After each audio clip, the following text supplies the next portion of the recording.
Alors justement, dans ces données, pour ceux qui connaissent l'émission, vous savez que chaque soir, je fais le chiffre du soir de la cybercriminalité. Et ce soir, je vous ai trouvé eh bien, des cyberboutiques qui font du business de données, de vos données, peut-être de mes données, en tout cas de données de mes grands-parents, de vos grands-parents, de vos amis, de vos collègues, en tout cas de ces inconnus qui se font malheureusement violer numériquement. Je pèse mes mots parce qu'aujourd'hui, quand vous avez au moins accès à un mail et un mot de passe, ça peut potentiellement vous ouvrir les portes à énormément de lieux privés appartenant à votre vie privée, même si c'est Netflix, même si c'est Tinder, c'est votre vie privée et les informations qui sont dedans peuvent être gênantes. Et là, je vous ai trouvé des boutiques qui vendent de ce qu'on appelle des zero day.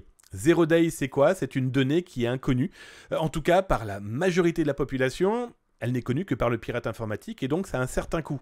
Et là, eh bien, nous avons un pirate informatique qui vend, par exemple, alors j'ai eu un échantillon, je ne vous cache pas que dedans il y avait des entreprises américaines, donc ce qui veut dire que c'est encore une fois des employés qui utilisent leur mail professionnel à des fins personnelles, etc. etc.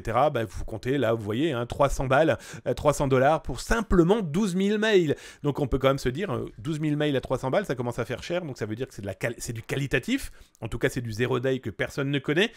Comment les a-t-il collectés? Là, à 99%, il y a de chances que ça soit par du phishing, l'hameçonnage, se faire passer peut-être pour l'entreprise des victimes qui sont devant vos yeux et qui aujourd'hui se retrouvent à être vendus comme des petits pains ou des chocolatines, tout dépend de la zone géographique où vous vous trouvez. Du brésilien, de l'allemand. Alors, petite information, les brésiliens sont revenus en force. Souvenez-vous, il y a 2 mois, je vous ai montré 2 groupes de pirates informatiques, dont un qui est spécialisé dans le piratage des lecteurs de cartes bancaires chez vos commerçants. Et le Brésil était assez calme dans leurs propres données. Et bien là, c'est depuis peut-être les élections, de ce changement de politique interne de ce pays, on revoit apparaître d'énormes bases de données qu'on ne connaissait pas avec des identités de Brésiliens et de Brésiliennes. Alors une autre boutique, là c'est plus pour nos amis québécois ou canadiens. Là pareil, une boutique qui vient de se renflouer de données loin d'être négligeables. Et je voulais vous le montrer parce que hier on en a parlé de ces cartes de fidélité. Vous savez, vous avez une carte de fidélité et dedans vous avez votre nom, votre prénom, votre mail, votre mot de passe et vous n'y prêtez pas garde, vous l'utilisez partout ce mot de passe.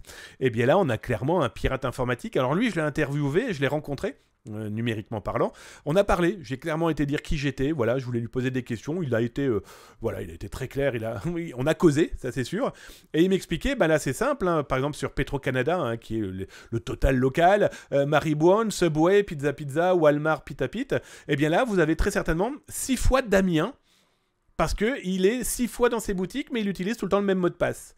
Eh bien le pirate, c'est simple, avec Damien et son unique mail et son unique mot de passe, eh bien Damien va lui rapporter 3,50 $ au pirate, plus 3,25, plus 2,25, plus 4,15, plus 5,50, plus 1 €. Plus 1 $, pardon.